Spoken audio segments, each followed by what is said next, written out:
एक गांव में एक बुढ़िया रहती थी जिसके 7 बेटे थे। 6 बेटे कमाने वाले थे और एक बेटा निकम्मा था। बुढ़िया माँ 6 पुत्रों का जूठा 7वें पुत्र को देती। 7वां पुत्र एक दिन अपनी पत्नी से बोला, देखो मेरी माता का मुझ पर कितना प्रेम है। वह बोली, क्यों नहीं, सबका जूठा बचा हुआ तुमको खिलाती है। वह बोला, जब तक आँखों से न देखे मान नहीं सकता। पत्नी ने हंसकर कहा, देख लोगे तब तो मानोगे।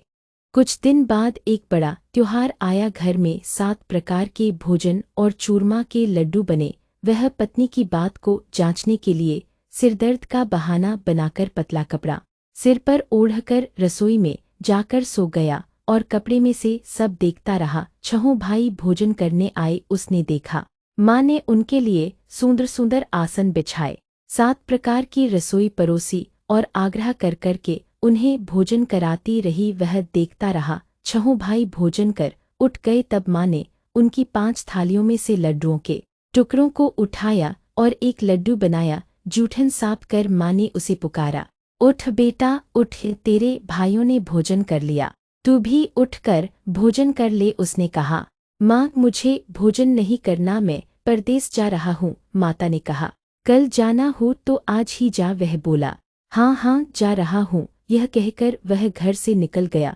चलते समय उसे पत्नी की याद आई। वह गौशाला में कंडे थाप रही थी। वहां जाकर वह बोला, मेरे पास तो कुछ नहीं है, यह अंगूठी है, सो ले लो और अपनी कोई निशानी मुझे दे दो। वह बोली, मेरे पास क्या है, यह गोबर भरा हाथ है। यह कहकर पत्नी ने उसकी पीठ पर गोबर के हाथ की थाप मार दी।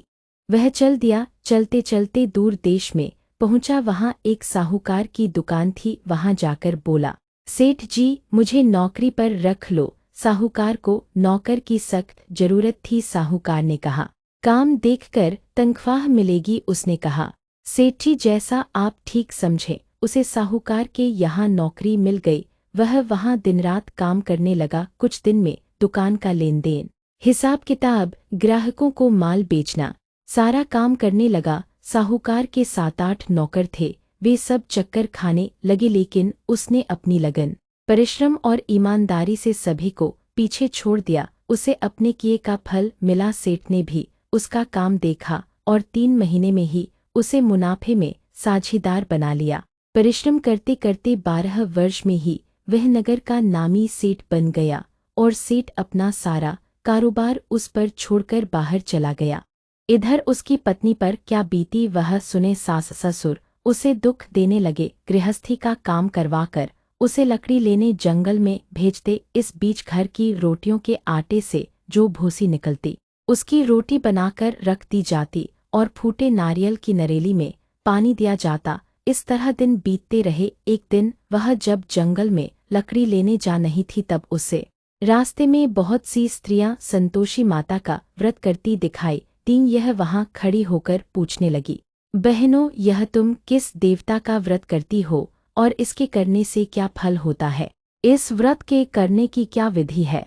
यदि तुम अपने इस व्रत का विधान मुझे समझाकर कहोगी तो मैं तुम्हारा बड़ा एहसान मानूंगी। उनमें से एक स्त्री बोली, सुनो, यह संतोषी माता का व्रत है।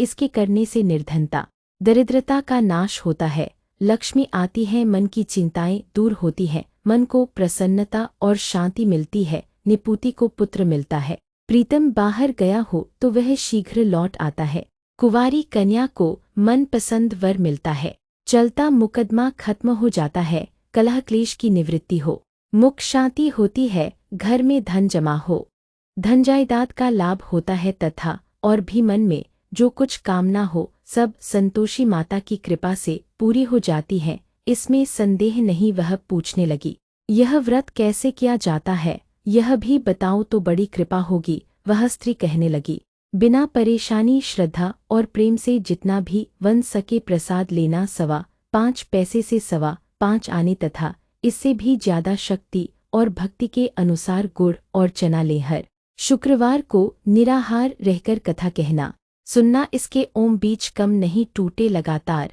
नियम पालन के करना। सुनने वाला कोई न मिले तो घी का दीपक जलाकर उसके आगे जल के पात्र को रख कथा कहना, परंतु नियम न टूटे जब तक कार्य सिद्ध न हो।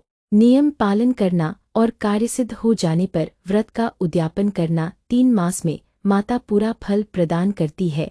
यदि किसी के ग्रह खोटे हैं भी तो माता 1 वर्ष में अवश्य उनको अनुकूल करती है।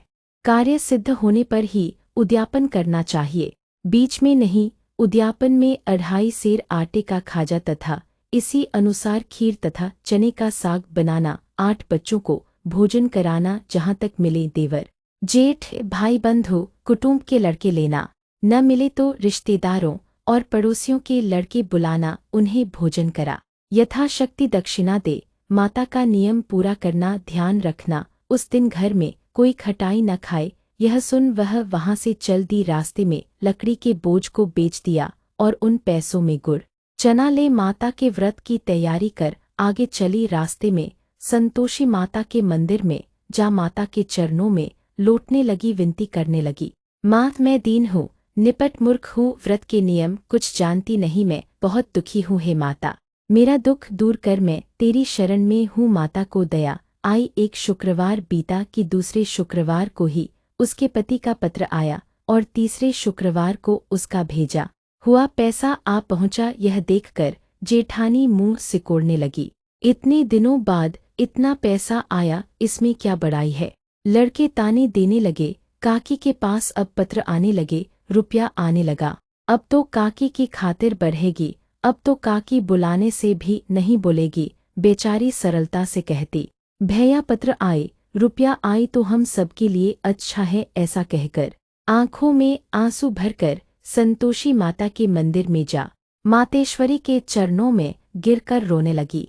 माँ मैंने तुमसे पैसा नहीं मांगा, मुझे पैसे से क्या काम, मुझे तो अपने सुहाग से काम है। मैं तो अपने स्वामी के दर्शन और सेवा मांगती। तब माता ने प्रसन्न होकर कहा, जा बेटी तेरा स्वामी जल्दी ही आएगा। यह सुन खुशी से बावली हो वह घर आकर काम करने लगी। संतोषी माँ विचार करने लगी, इस भोली पुत्री से मैंने कह तो दिया कि तेरा पति शीघ्र आएगा, पर आएगा कहाँ से। वह तो इसे स्वप्न में भी याद नहीं करता, उसे इसकी याद दिलाने तो मुझे ही जाना पड़ेगा। संतोषी माता ने उस बुढ़िया के बेटे को स्वप्न में समझाया, पुत्र तेरी घरवाली कष्ट उठा पाँच रही है। यह बोला, हाँ माता यह तो मुझे भी मालूम है, परंतु क्या करूं, वहां कैसे जाऊं। परदेश की बात है, लेन देन का सारा हिसाब किताब है, कोई जाने का रास्ता नजर नहीं आता। आप ही कोई राह दिखाएं कि वहां कैसे जाऊं। माँ कहने लगी, सवेरे नहा धोकर संतोषी माता का नाम ले, घी का दीपक जला दंडवत कर और दुकान पर जा बैठना। देखते देखते तेरा लेन देन चुक जाएगा, जमा माल बिक जाएगा, सांझ होते होते धन का ढेर लग जाएगा। वह अगले दिन सुबह बहुत जल्दी उठा। उसने अपने मित्र बंधुओं परिचितों से स्वप्न में माता द्वारा कही गई बात कह सुनाई। वे सब उसकी बात सुनकर उसकी खिल्ली उड़ाने लगे। वे कहने लगे कि कहीं कभी सपने की बात भी सच्ची होती है।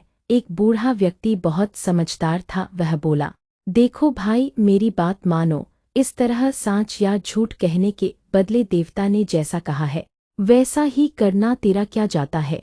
बूढ़े की बात मानकर नहा धोकर उसने संतोषी माता को प्रणाम किया, फिर भी का दीपक जलाकर दुकान पर जा बैठा। शाम तक धन का ढेर लग गया। वह हैरान हुआ, मन में संतोषी माता का नाम ले प्रसन्न हो घर जाने के वास्ते गहना कपड़ा व सामान खरीदने लगा। सब काम से निपट अपने घर को रवाना हुआ। उधर उसको पत्नी जंगल में लकड़ी लेने गई। लौटते वक्त थक जाने के कारण संतोषी माता के मंदिर पर विश्राम करने बैठ गई। यह तो उसका रोज रुकने का स्थान था। धूल उड़ती देख उसने माता पूछा, हे माता यह धूल कैसी उड़ रही है। माँ ने कहा, हे पुत्री तेरा पति आ रहा है, अब तू ऐसा कर लकड़ियों के 3 बोझ बना, एक नदी के किनारे रख, दूसरा मेरे मंदिर पर और तीसरा अपने सिर पर रख। तेरे पति को लकड़ी का गड्ढा देखकर मोह पैदा होगा, यह वहां रुकेगा, नाश्ता पानी बना खाकर माँ से मिलने जाएगा। तू लकड़ी का बोझ उठाकर जाना और बीच चौक में गड्ढा डालकर 3 आवाजें जोर से लगाना, लो सासूजी लकड़ियों का गट्ठा लो, भूसी को रोटी दो, नारियल के खोपरे में पानी दो, आज कौन मेहमान आया है। संतोषी माँ की बात सुनकर वह बहुत अच्छा माँ कहकर प्रसन्न मन से लकड़ियों के 3 बोझ बना लाई, एक नदी के तट पर, दूसरा माता के मंदिर पर रखा। इतने में ही मुसाफिर वहां आ पहुंचा। सूखी लकड़ी देख उसको इच्छा हुई कि अब यहीं विश्राम कर ले और भोजन बनाकर खा पीकर गांव चले। इस प्रकार भोजन कर विश्राम कर वह अपने गांव में आ गया। उसी समय बहू सिर पर लकड़ी का गड्ढा लिए आई। उसने गड्ढा को आंगन में डाल जोर से 3 आवाजें दी, लो सासू जी, लकड़ी का गड्ढा लो, भूसी की रोटी दो, नारियल के खोपर में पानी दो, आज कौन मेहमान आया है। यह सुनकर सास ने अपने दिए हुए कष्टों को भुलाने के लिए कहा, बहू तू ऐसा क्यों कहती है, तेरा मालिक ही तो आया है, बैठ। मीठा भात खाकर कपड़े गहने पहन पत्नी की आवाज सुनकर उसका स्वामी बाहर आया और उसके हाथ में पहनी अंगूठी देख व्याकुल हो गया। उसने माँ से पूछा, माँ यह कौन है। माँ बोली, बेट तेरी पत्नी है, आज 12 वर्ष हो गए हैं। जब से तू गया है तब से सारे गांव में जानवर की तरह भटकती फिरती है, कामकाज कुछ करती नहीं, 4 समय आकर खा जाती है। अब मुझे देखकर भूसी की रोटी और नारियल के खापड़े में पानी मांगती है। वह बोला, माँ मैंने इसे भी देखा है और तुम्हें भी, मुझे दूसरे घर की चाबी दो, मैं उसमें रहूंगा। ठीक है बेटा, जैसी तेरी मर्जी, कहकर माँ ने चाबी का गुच्छा बेटे के सामने रख दिया। उसने दूसरे घर को खोलकर सारा सामान जमाया। एक ही दिन में वहां राजा के महल जैसा ठाट-बाट बन गया। अब क्या था, वह सुख भोगने लगी। अगला शुक्रवार उसने पति से कहा, मुझे संतोषी मात का उद्यापन करना है। पति बोला, बहुत अच्छा, खुशी से कर लो। वह उद्यापन की तैयारी करने लगी। जेठ के लड़कों को भोजन के लिए कहने गई।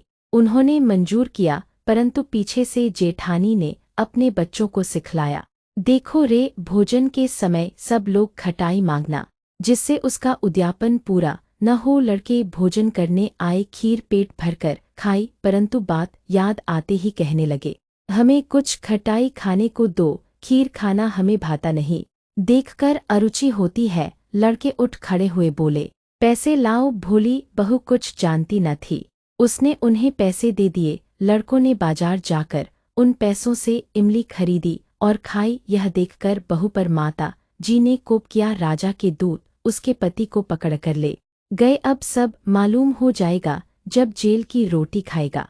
बहू से यह वचन सहन नहीं हुए।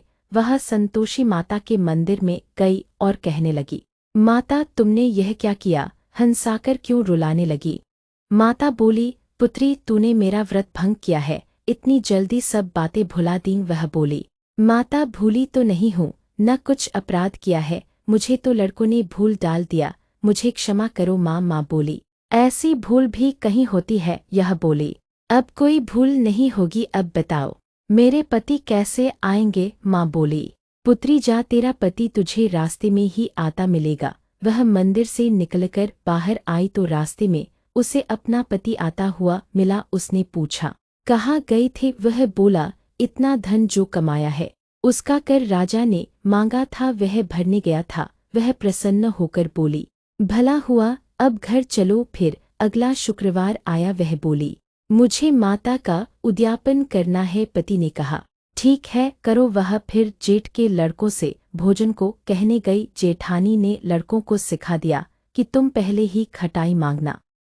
लड़के भोजन करने बैठे, लेकिन भोजन करने से पहले ही कहने लगे, हमें खीर पूरी नहीं भाती, जीभ बिगड़ता है, कुछ खटाई खाने को। तो यह बोली, खटाई खाने को नहीं मिलेगी, खाना हो तो खाओ। उनके उठकर चले जाने पर उसने ब्राह्मणों के लड़के बुलाकर भोजन करवाया। दक्षिणा की जगह उन्हें एक एक फल दिया। इससे संतोषी माता प्रसन्न हो गई। माता की कृपा से 9 माह बाद उसको चंद्रमा के समान एक सुंदर पुत्र प्राप्त हुआ। पुत्र को लेकर वह प्रतिदिन संतोषी माता के मंदिर में जाने लगी। माँ ने सोचा कि यह रोज आती है, आज क्यों न मैं ही इसके घर चलूं, इसका आसरा देखूं तो सही। यह विचार कर माता ने भयानक रूप बनाया। गुड़ और चने से सना मुख, ऊपर से मूंड के समान होंठ, उस पर मक्खियां भिनभिना रही थीं। दहलीज में पैर रखते ही उसकी सास चिल्लाई, देखो रे, कोई चुड़ैल डाकिनी चली आ रही, लड़को इसे भगाओ नहीं तो सबको खा जाएगी। बहू रोशनदान से देख रही थी, वही प्रसन्न हो उठी। आज मेरी माता मेरे घर आई है, यह कहकर दूध पीते बच्चे को गोद उतार दिया। इस पर उसको सास गोद में भरकर बोली, अरे रांड, इसे देखकर कैसी उतावली हुई है जो बच्चे को पटक दिया। आज मेरी माता मेरे घर आई है। यह कहकर दूध पीते बच्चे को गोद उतार दिया। इस पर उसको सास गोद में भरकर बोली, अरे रांड, इसे देखकर कैसी उतावली हुई है जो बच्चे को पटक दिया। इतने में माँ के प्रताप से जहाँ देखो वहाँ लड़के नजर आने लगे। यह बोली, माँ जी, मैं जिनका व्रत करती हूँ यह वही संतोषी माता है। इतना कह उसने झट से घर के सारे किवाड़ खोल दिए। सबने माता के चरण पकड़ लिए और विनती कर कहने लगे, हे माता, हम मूर्ख हैं, अज्ञानी हैं, तुम्हारे व्रत की विधि हम नहीं जानते।